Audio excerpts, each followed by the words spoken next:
Saravá jogo de damas, saravá todo dia, saravá todo mundo. Enfim, as vacinas, né, gente? A gente sempre abre o programa falando disso, dessa preocupação, dessa atenção que a gente tem que ter com esse bem da humanidade, que é a ciência. Mas eu sempre gosto de ressaltar aqui, é importantíssimo que a gente fale dos cuidados, enfim. E também das falcatruas, que a gente está vendo, fura-fila, some vacina, faz acordo para vacinar caminhoneiro, enfim. A palhaçada continua, mas a cobrança, cabe a nós a cobrança.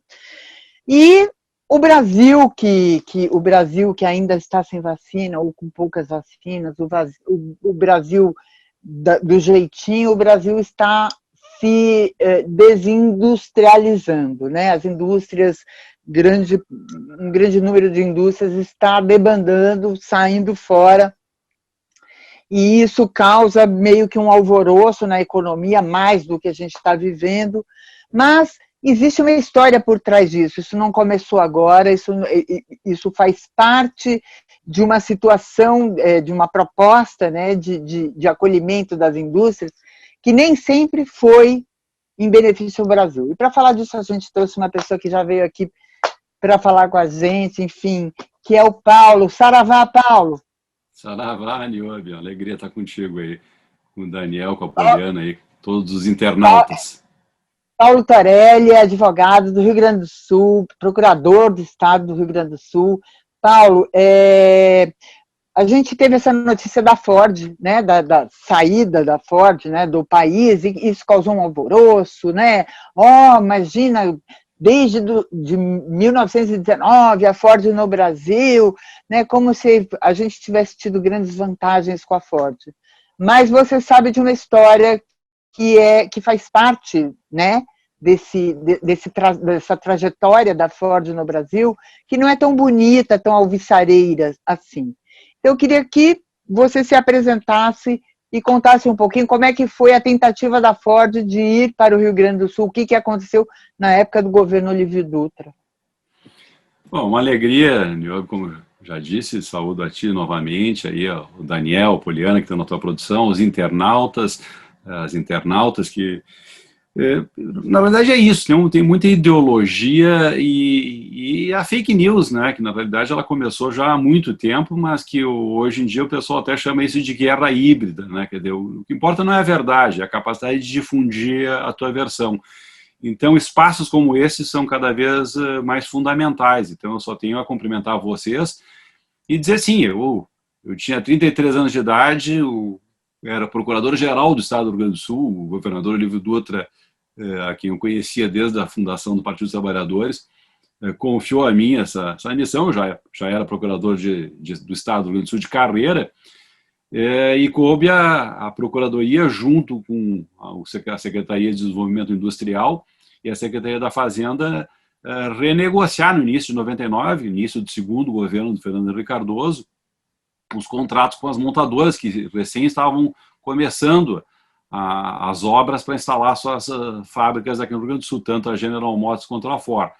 É importante ter presente isso, havia uma crise cambial, o Fernando Henrique depois de reeleito, aliás, eu escrevi um livro contra a reeleição apontando a inconstitucionalidade, que é isso mesmo, é um esforço enorme para se reeleger, ocultando aquilo que é desagradável, e na realidade foi isso, todo mundo chamou de uma verdadeira fraude eleitoral, porque houve uma máxima desvalorização da moeda, os preços públicos estavam contidos, e no Paraná, o governo do Estado negociou com a Renault e em Minas, da mesma forma, o governo do Estado negociou com a Fiat. E aqui nós tínhamos recém-terminado a negociação com a GM, e que foi exitosa também, você reviu os contratos que o governo anterior tinha feito, um governo que era muito alinhado com essa dinâmica neoliberal, uma ideia mítica de que o mercado pode ser o vértice supremo da organização da sociedade, que daria conta de tudo, o que a pandemia está flagrantemente desmentindo, que sabido que isso não é possível.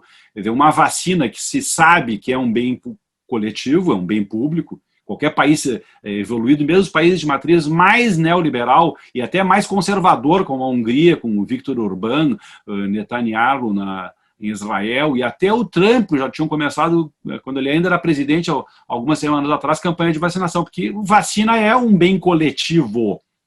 Então, essa lógica doentia, ideológica, de que o mercado pode dar conta de tudo, ele chega a uma situação extrema como essa, de que é o grande pavor dos neoliberais. Essa chamada que eles chamam de falhas de mercado, que eles dizem que, olha, o mercado não é 100% perfeito, porque tem algumas coisinhas que tem que ajustar. Os bens coletivos são uma, porque o que é o conceito de bem coletivo? É aquele bem que, quando é usufruído por uma pessoa, não faz a menor diferença para as demais, mas isso é resultado de instituições. Por exemplo, o SUS, o Sistema Único de Saúde, ele é um bem coletivo. Então, se alguém se acidenta na rua e é tratado com excelência no hospital público de pronto-socorro e sai de lá sem pagar nada, isso não altera em nada a vida dos demais cidadãos. Agora, isso é um processo civilizatório, é uma instituição.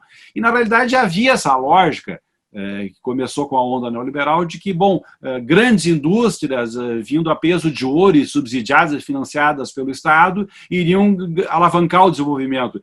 Quando, na realidade, aqui no Rio Grande do Sul mesmo, naquele período do governo Olívio Dutra, houve um crescimento, apesar da crise econômica, do produto interno bruto, acima da média nacional. Porque o governador Olívio Dutra, ele, na campanha, tinha assumido o compromisso de apostar nas vocações locais e regionais. Aliás, a economia clássica fala isso. Quem vai ler Adam Smith, David Ricardo, eles chamavam de vantagens comparativas. Um exemplo bem fácil, trigo, o pão nosso de cada dia. No Brasil, o trigo não prospera. Então, 90% do consumo do trigo consumido no Brasil, ele é importado. Ele é importado. Agora, na Argentina, na Ucrânia e até nos Estados Unidos, ele dá certo. E é isso que o David Ricardo, o Adam Smith chamavam de vantagem comparativa. Vantagem competitiva já é aquilo que é resultado da agregação de valor. Então, a Ford também veio para o Rio Grande do Sul, e eles diziam isso, porque aqui era o centro do Mercosul, aqui nós tínhamos uma realidade em que havia um nível de escolaridade superior à média nacional, para uma mão de obra qualificada, a logística, eles estariam se instalando numa proximidade do Porto de Rio Grande. Quer dizer, este cenário é que estava colocado na época, e por isso que eles estavam vindo para cá. Entretanto, isso acabou não vingando, porque houve essa necessidade de se renegociar em todo o Brasil, e a nossa surpresa foi que, na realidade, o governo Fernando Henrique Cardoso, pela articulação direta de Antônio Carlos Magalhães, delineou uma medida provisória em que deram até isenção de imposto de renda para que a Ford fosse para a Bahia. O governador Olívio Dutra, na ocasião, ele disse, olha, essas multinacionais, assim como elas vêm, elas vão. Isso também é economia clássica. Quem vai ler o Adam Smith, eu até tomei o cuidado aqui de pegar justamente a Riqueza das Nações, a obra clássica de 1776, mesmo ano da Revolução Inglesa. O Adam Smith, ele era um professor de ética na Universidade de Glasgow, na Escócia. E aí é importante ter bem claro isso. Ele diz lá, um pouco depois da passagem da mão invisível, a famosa, eu vou ler aqui rapidinho uma frase. Nunca ouvi dizer que tenham realizado grandes coisas para o país aqueles que simulam exercer o comércio visando ao bem público. Ou seja, a ideia do egoísmo. Agora, o próprio Adam Smith apontava isso. Ele defendia a reserva de mercado da Marinha Mercantil Inglesa. Então, ele não defendia um livre mercado, ele queria a riqueza das nações. E várias outras passagens, ele é bem claro ao dizer que infraestrutura é pública. Então, ele dizia, olha, uma estrada não pode ser privada. No máximo pode haver um comissionamento, ou seja, uma concessão de um serviço público típico. Por quê? Porque na Idade Média que a estrada era privada. Para atravessar um feudo tinha que deixar metade da carga, o comerciante era obrigado a negociar com o senhor feudal. Isso era impossível. Então, a burguesia que surgiu nos burgos, justamente, no norte da Itália, sobretudo, na Alemanha também, no final da Idade Média começou a defender uma ordem única, que foi o Estado. O Estado foi o resultado de um esforço da burguesia para ter um mercado único. Só que, a partir dali, o poder econômico gerou uma dinâmica em que há uma relação de amor e ódio. Então, hoje, o grande capital ele quer, na realidade, passar por cima dos Estados. Só que isso é absolutamente impossível, é inviável. E aí começa uma dinâmica ideológica. Por que eu fui referir o Adam Smith? Porque o próprio Adam Smith ele defendia justamente o papel do Estado.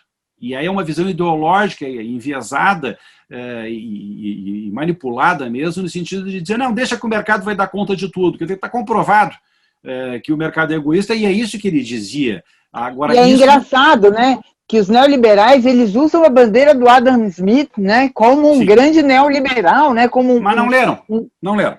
Eles não leram, isso. Evidentemente que ele queria, assim como o Schumpeter, que é um autor que é outro importante, mas que também é um autor maldito, que o Schumpeter escreveu em 1942, este livro aqui, ó, o Capitalismo, Socialismo e Democracia. E o que ele escreveu? Ele é meio que maldito desde a época, por quê? Porque ele dizia o seguinte, olha, o mundo inteiro hoje está tomado pelo capitalismo, os estados nacionais ocuparam todos os territórios e, portanto, na realidade, não tem mais para onde expandir. Porque o capitalismo ele funciona na base da busca do lucro e da expansão. Não tem mais para onde expandir. Como é que tu vai garantir lucro? Aí o Schumpeter disse, tecnologia.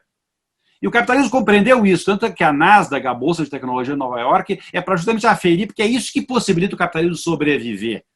Agora, um país que queira se desenvolver, ele tem que buscar tecnologia própria e adequada para as suas necessidades. Então, a Constituição brasileira, lá no artigo 219, que é um artigo que está inserido justamente no tópico da tecnologia, ela fala que o mercado nacional é um patrimônio imaterial que tem que ser preservado. Então, essa lógica de tem que escancarar a economia é absurda. E nesse tema das grandes montadoras aconteceu esse equívoco. Deu justamente a ideia de que elas iriam gerar prosperidade. Na realidade, por que eu referi o Adam Smith e quero falar do Schumpeter? Porque, na realidade, é uma estratégia mundial da Ford. Não tem que ter moralismo. A Ford pegou e fez um estudo e eles verificaram que eles não tinham como competir com os pequenos automóveis com muita tecnologia agregada, justamente da Coreia e do Japão. E aí eles estão apostando em utilitários e fizeram um rearranjo de todo o seu mapa produtivo no mundo. Então, eles têm um planejamento que eles não querem que o Estado tenha, planejamento de desenvolvimento, e aí eles verificaram que era melhor ir para a Argentina. Talvez, se eles tivessem permanecido no Rio Grande do Sul, eles permanecessem aqui, porque iriam ficar no Brasil, porque aqui tem essa questão da vantagem comparativa e até competitiva, porque eles disseram na ocasião isso. O centro do Mercosul, a questão da alfabetização, a questão de uma massa salarial e uma média de salário superior à média nacional, talvez, e a proximidade para ter uma sinergia com a produção deles na Argentina. Agora, o fato é o seguinte, que eles não estão preocupados com o bem comum. Isso não, e o próprio Adam Smith dizia que isso é atribuição do Estado. E aí é interessante, Niobe, porque recentemente eu adquiri esta que é uma edição muito recente, justamente da mesma obra. Por que eu adquiri? Eu só comprei essa edição recente, porque há um prefácio nessa edição recente, justamente da edição da Universidade Estadual de São Paulo, onde o Joseph Stiglitz, Joseph Schumpeter, é o autor do livro de 1942, falando da importância da tecnologia. Ele apontava que o capitalismo ele precisava ser protegido de si mesmo e que, na realidade, era fundamental a busca da tecnologia, porque senão o socialismo, e ele era um defensor do capitalismo. Eu vou ler aqui, aí eu fico por aqui em termos de leitura, uma passagem do prefácio do Joseph Stiglitz. Para quem não sabe, o Joseph Stiglitz foi presidente do Banco Mundial e ganhador do Prêmio Nobel de Economia também. Ele recebeu o Prêmio Nobel de Economia depois de ter sido presidente do Banco Mundial. Escreveu vários livros criticando essa visão ideológica do Banco Mundial e do Fundo Monetário Mundial. Ele disse que isso gerou muita desgraça, miséria, fome no mundo, porque os burocratas do FMI chegavam num país na África e diziam, abre o mercado que vai vir de inversão de capitais, tecnologia, isso gerou muita miséria. Olhem o que o Joseph Stiglitz diz no prefácio à edição recente agora, de 2020, justamente da Universidade Estadual de São Paulo. 2017, a edição que eu tenho em mãos. Prefácio do Joseph Stiglitz. Entretanto, em outro sentido, Schumpeter é tão outsider na corrente principal dos economistas quanto era há 3/4 de século, ou seja, em 42 ele já era um outsider e hoje continua. A abordagem do equilíbrio, que ele criticava essa lógica de que a economia do equilíbrio, que é justamente a questão de câmbio, a questão de moeda, taxa de juro, e ele dizia não, que tinha que apostar na tecnologia. A abordagem do equilíbrio, entre aspas, o Stiglitz coloca, que ele criticava com tanta contundência, continua sendo o paradigma dominante. E aí o que é mais importante. E o capitalismo enfrenta uma nova ameaça, não do socialismo, mas da direita, dos próprios capitalistas. 2 pontos. presidente do Banco Mundial, ex-presidente do Banco Mundial e ganhador do Prêmio Nobel de Economia. Não do socialismo, nova ameaça, mas da direita, dos próprios capitalistas. 2 pontos. No presente, a questão é principalmente a de salvar o capitalismo dos capitalistas, de uma forma de estatismo muito pior, em certos aspectos, que o socialismo. Algo que chamei de welfarismo empresarial, no qual o poder do Estado é usado para proteger os ricos e poderosos, não os pobres e a sociedade em geral. Fecha aspas, Joseph Stiglitz, Prêmio Nobel de Economia, ex-presidente do Banco Mundial. É esta realidade que nós estamos enfrentando hoje. Então, até setores da mídia disseram: o Olívio Dutra foi um profeta, essa mídia comprometida neoliberal, e nós respondemos, eu fiz várias lives, eu disse: não, ele não é nem um profeta, ele é uma pessoa responsável, como governador, preocupado com a educação, com a cultura, com a saúde, com o bem-estar do povo, e ele, obviamente, que teve uma política industrial que era para fomentar justamente as vantagens competitivas e comparativas que já estavam vocacionadas no Rio Grande do Sul, tanto que o PIB cresceu na média acima do que cresceu o PIB nacional. Agora, o que acontece? Política industrial, quem tem que ter é o governo federal. E ele é que tem que ter política industrial para potencializar as vocações e buscar tecnologia. Então, o que foi a partir do golpe contra a presidenta Dilma? A venda da Embraer para os americanos, para a Boeing, o que foi a inviabilização do desenvolvimento do domínio de tecnologia nuclear pacífica, várias outras questões que se colocaram, e não há uma política industrial. Essa é a realidade que está posta. E, na realidade, há já 15 anos, há 20 anos, isso pega até o período, é claro que agudizou profundamente depois de 2016, mas já no período anterior, Lula e Dilma, um flerte com o sistema financeiro que gerou uma dinâmica também de desindustrialização num país em que, no Brasil, se produz de alfinete até aeronaves. É uma questão justamente de buscar-se aquilo que a Europa buscou no pós-guerra, que é a ideia de uma economia mista, um equilíbrio entre economia estatal e livre mercado regulado, conforme está na Constituição, lá no artigo 170, que tem 9 princípios que definem a ordem econômica, e só 2 são de matriz liberal, que é a propriedade privada, justamente o livre mercado. Os demais princípios que definem a ordem econômica brasileira são todos interventivos. A proteção do meio ambiente, sobretudo, que nós devemos preservar, nós fazemos parte da natureza, e a pandemia jogou isso na nossa cara. O ser humano e a sociedade faz parte da natureza. É claro que, para romper com a cultura feudal, as ciências humanas criaram aquela dicotomia entre natureza e sociedade. Mas não, o ser humano faz parte, a sociedade faz parte do mundo natural. E essa é a compreensão que precisa se ter. Então, a proteção do meio ambiente está clara como um princípio da ordem econômica. A proteção do consumidor é cláusula pétrea na nossa Constituição, invertendo todas as presunções jurídicas. A proteção do pequeno e microempreendimento, isso está tudo clausulado na Constituição. A busca do pleno emprego é um princípio da ordem econômica.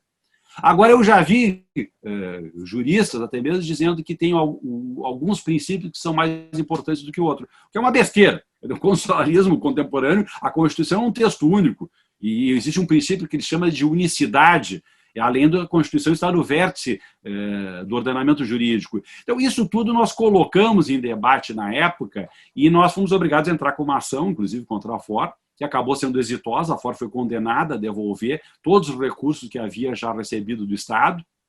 Paulo, deixa eu só te interromper. A ruptura do contrato foi dela, da Ford. Isso que eu queria saber. Como é que foi esse processo da Ford? Ela tinha um contrato, ela tinha uma espécie de um contrato com o Rio Grande do Sul, e, ao mesmo tempo, ela fechou...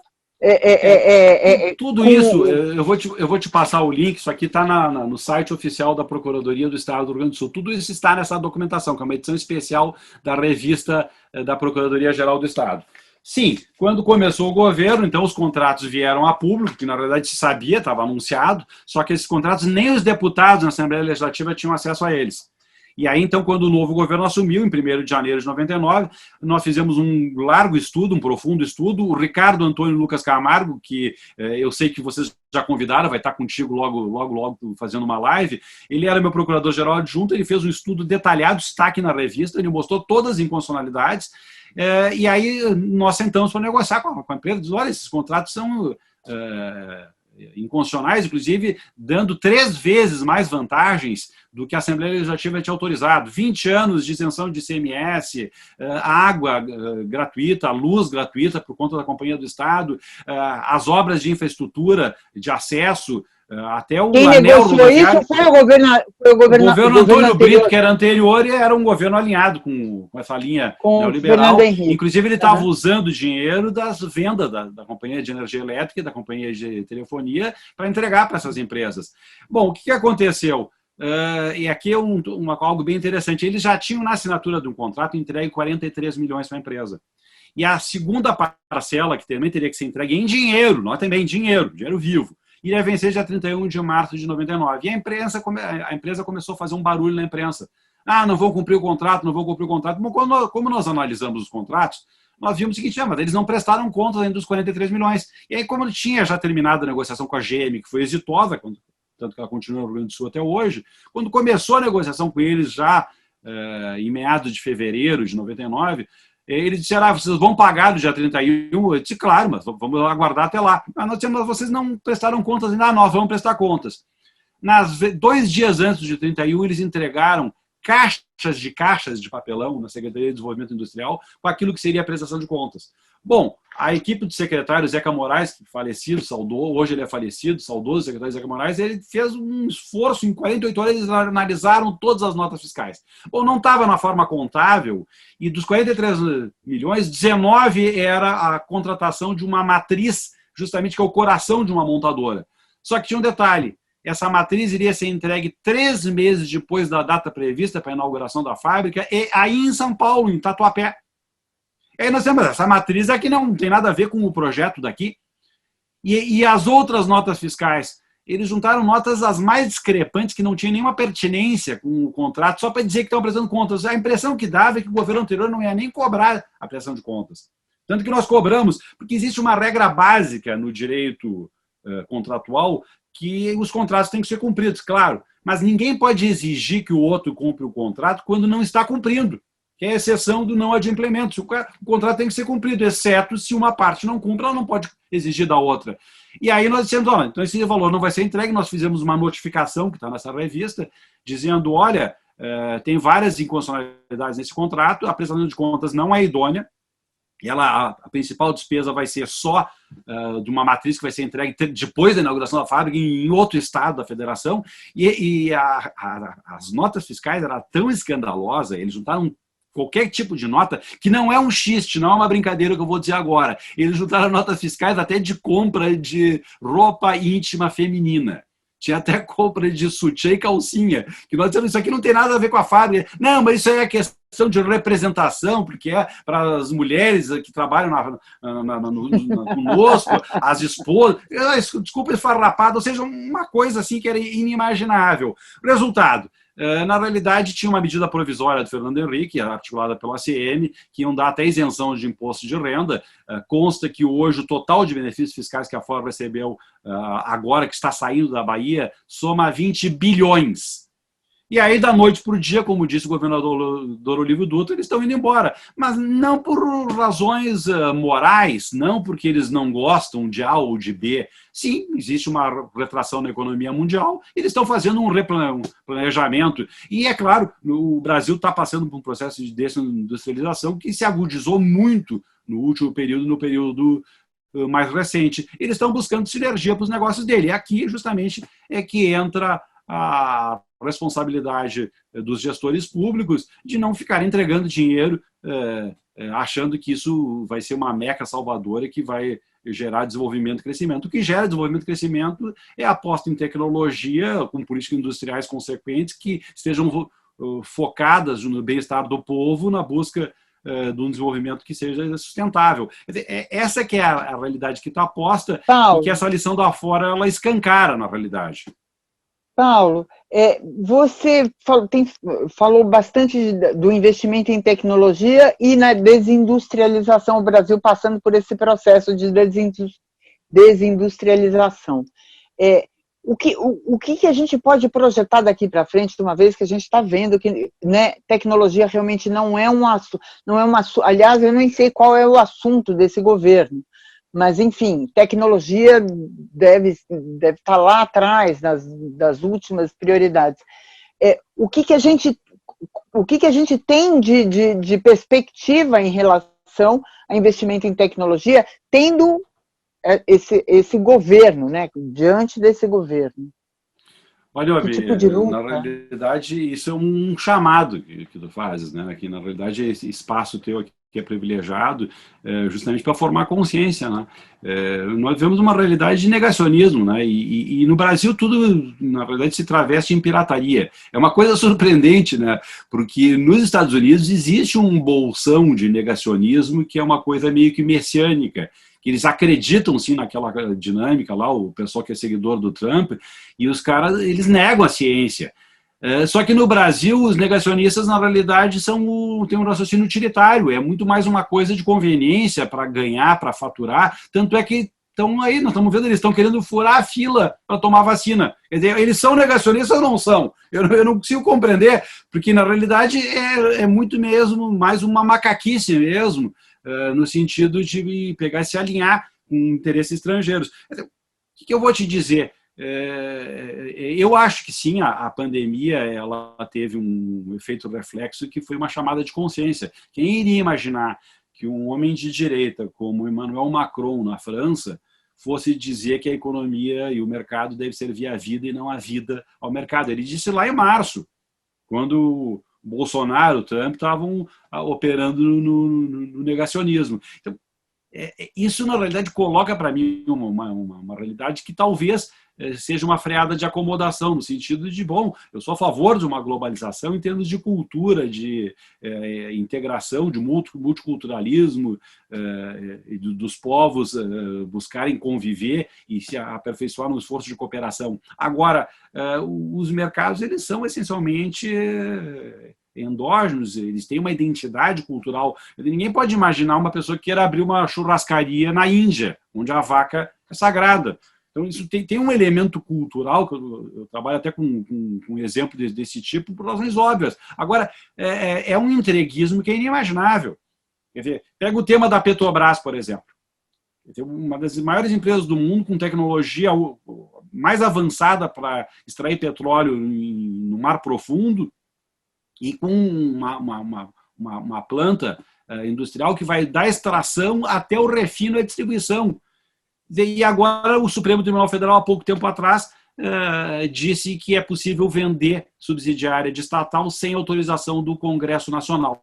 O Rodrigo Maia, que votou a favor do impeachment com todo o seu integracionismo, se mobilizou e tentou incidir no Supremo para que o Supremo não liberasse. O Supremo liberou, dizendo que as distribuidoras podem ser vendidas sem autorização legislativa. Isso é um absurdo, porque nós temos a matéria-prima e temos tecnologia e uma planta instalada, Fabril, daquilo que é a principal ainda matriz energética do mundo, que poderia servir como alavancagem para o desenvolvimento tecnológico. A metáfora outra que eu faço, para fácil compreensão, é uma pessoa que tem um pomar na sua casa. Imagina a pessoa tem no quintal de casa laranjeira, limoeiro, mamoeiro, pessegueiro, e ela vai comprar a fruta na fruteira da esquina, que é o que o Brasil começou a praticar a partir do golpe contra a presidenta Dilma. É importante dizer isso, durante todo o período Lula e Dilma, o reajuste da gasolina era anual. Quando começou ali a crise, já no final do período Dilma, houve 2 reajustes num ano, e acho que teve um período que chegou até 3 num ano inteiro. Bom, logo depois que o Temer assumiu, teve mais de 20 reajustes no primeiro mês, do valor do gasolina e do petróleo. O gás está indo para R$200. Isso é inimaginável. Nós temos a notícia de famílias que estão sofrendo com problemas de queimaduras, porque começaram a cozinhar com gás, até com álcool, com outros derivados.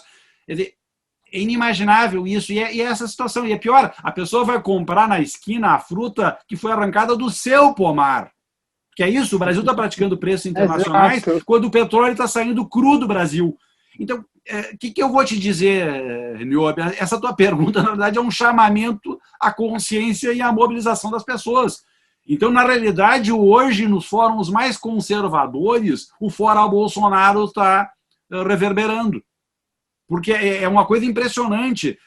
Mesmo pessoas extremamente conservadoras, instituições, igrejas já estão se posicionando dizendo, não tem mais como segurar. Por quê? Porque houve uma dinâmica de, bom, é melhor esse cara do que a esquerda no poder, com todos os problemas que teve, os governos que nós sabemos que teve, como tem qualquer governo, de Lula e Dilma. Agora, é inimaginável o que foi feito, quer dizer, porque era uma pessoa que, bom, como um deputado do baixo clero, tudo bem. Agora, imaginar que essa pessoa virasse chefe de Estado, nessa realidade que está posta hoje, então, na realidade, talvez não tenha país na próxima eleição. Eu digo isso para muitos que apostam no calendário eleitoral, talvez não tenha país na próxima eleição se nós não tomarmos providência. Paulo, a gente está encerrando o programa. Antes de mais nada, eu queria te agradecer imensamente. Nossa, você não sabe a honra de te receber aqui, como a gente gosta de te ouvir. Nossa, a gente gosta muito de te ouvir, mesmo, Paulo, porque, enfim, clareia muitas coisas para a gente, com não só o teu conhecimento, mas a tua fácil comunicação. Você comunica de uma forma fácil. Queria, para encerrar, que você falasse um pouquinho sobre o enfim, qual é o país que pode advir deste não país, que você disse que pode ser que a gente... Qual é o país que pode advir quando a gente enfim, a gente vai estar aqui, né? Com país ou sem país, a gente vai estar aqui, eu espero. Mas qual é o trabalho agora? A gente vai reconstruir do zero? Não, do zero não, Niobe. Eu te agradeço essa pergunta final, porque eu sou um otimista e não é retórica, não.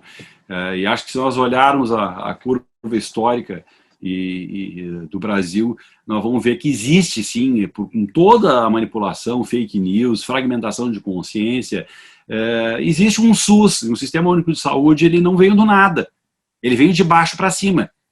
Então, isso é um valor, é uma instituição que foi concebida a partir de uma compreensão. Quando eu era criança, meu pai era médico, era uma coisa absurda, porque só podia ser atendido no antigo INAMPS quem tinha carteira assinada. Quem não tinha era o médico dando amostra grátis, atendendo de favor, e a gente vendo uma chaga. Então, existe, a partir da mobilização dos trabalhadores da área da saúde, se forjou, já antes de 88, mas daí se colocou na Constituição talvez o maior plano de saúde que existe no mundo. Ele se inspirou no modelo inglês, que era um modelo de bem-estar social, que era um dos melhores que existia, ainda hoje é uma referência.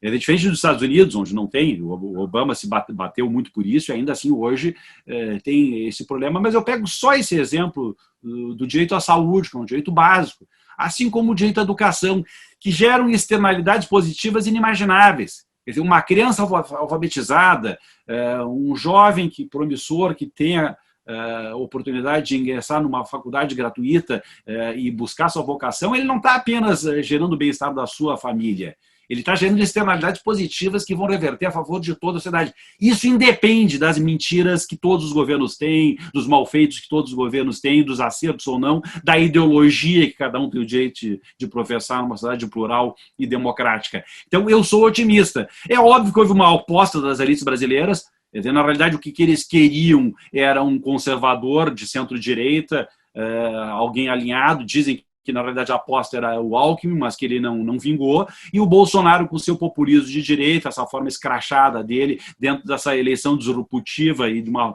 muita fragmentação de consciência, foi o cara que sobrou no segundo turno para eles apostarem. E eles, mesmo assim, disseram, vamos embora. Quer dizer, várias pessoas me perguntaram, mas no segundo turno, se fosse o Bolsonaro aí eles alistam a lista de nomes em todos, eu digo, olha, gabarita a lista, pode me botar qualquer nome, porque o problema é esse. Essa que é a situação, uma pessoa absolutamente incapaz de dar conta da complexidade do que é o Brasil e a realidade brasileira. Então, agora que eu vou dizer, isso vai passar, talvez logo, que é uma coisa também incompreensível, quer dizer, fizeram um impeachment por pedalada fiscal. E agora o cidadão gabaritou a lei dos crimes de impeachment.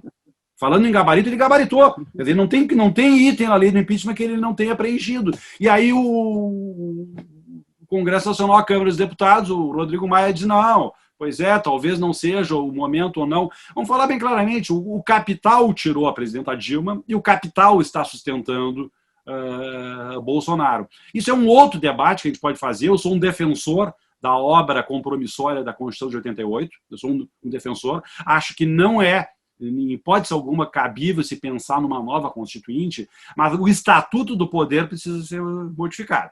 Tem que revogar o inciso 15 do artigo 49 da Constituição brasileira, que diz que só o Congresso Nacional pode autorizar plebiscito e referendo. Eu acho que tinha que revogar em uma lei ordinária. Assim como tinha que implantar o recall, que existe em vários estados americanos, na Califórnia, por exemplo, um percentual da população pede para que todo o eleitorado seja chamado para plebiscitariamente dizer se o presidente fica ou sai. A direita poderia ter feito isso com a Dilma, agora a sociedade brasileira poderia ter feito isso, tipo assim, o Aécio Neves, que perdeu a eleição, ele poderia vai catar 10 milhões de assinaturas, por exemplo. Ele não ia conseguir, porque ele ia tomar xingão na rua e não ia conseguir as 10 milhões de assinaturas. Mas se conseguisse, aí o eleitorado todo ia ser chamado para dizer se Dilma fica ou Dilma sai. E agora nós poderíamos fazer o mesmo com esse cidadão que está aí. Na Coreia, já que eu falei tanto, é importante referir, eles tiveram uma denúncia, mais ou menos na mesma época da Dilma, de corrupção do presidente. Eles fizeram um impeachment e no mesmo ano eles resolveram, isso foi 2013, 2015, 2016, no mesmo ano eles resolveram. E no Brasil, não, nós vivemos uma eterna crise, porque existe uma apropriação. Então, eu sou um defensor da obra compromissória da Constituição de 88, mas o Estatuto do Poder precisa ser alterado. Então, um recall precisa ser implementado. E tem setores da própria extrema-direita que defendem o recall. O melhor projeto que tem de recall é do deputado federal herdeiro do trono brasileiro. Foi eleito pelo partido do Bolsonaro, ele tem um belo de uma proposta para inserir na Constituição a possibilidade de um recall. Ele não protocolou, mas ele fez circular, e eu sou dedicado ao direito constitucional, então eu estudei uma bela de uma proposta de um recall. Tem que introduzir um recall na Constituição brasileira, tem que permitir que um critério objetivo, que a Justiça Eleitoral possa aferir. Tipo, mesma regra, 10 milhões de brasileiros podem pedir um plebiscito para dizer se a reforma trabalhista valeu ou não, se a reforma previdenciária valeu ou não. E aí a sociedade inteira, porque este é o princípio que rege as sociedades democráticas desde o fim da Idade Média. É o princípio da soberania popular. Paulo, queria de novo te agradecer, dar um grande saravá para você. Bom, a gente já está combinado aqui, a gente fica de marcar, falo com a Poli para marcar esse aprofundamento dessa discussão sobre o judiciário, que é fundamental, é de interesse das pessoas. Na verdade, a gente popularizou uma discussão jurídica sem ninguém, né? Todo mundo virou técnico de futebol e jurista, né? Na internet. Então, é muito importante a gente trazer essa discussão. Então, tá aqui notoriamente convidado, agradecer de novo a tua disponibilidade. Obrigada, gente. Não deixe de assinar o canal Jogo de Damas JDD, muito importante a participação, vocês assinarem, curtirem, divulgarem, enfim. Quanto mais a gente divulgar os trabalhos daqui, mais abre o debate, né? mais plural as informações. E eu acho que é isso que vai fazer tirar a gente desse atoleiro, né? Enfim, de péssimas notícias. Bem-vinda à vacina, obrigada, Paulo, saravá, e até a próxima. Obrigado, eu que agradeço. Parabéns pelo trabalho. Meu cantar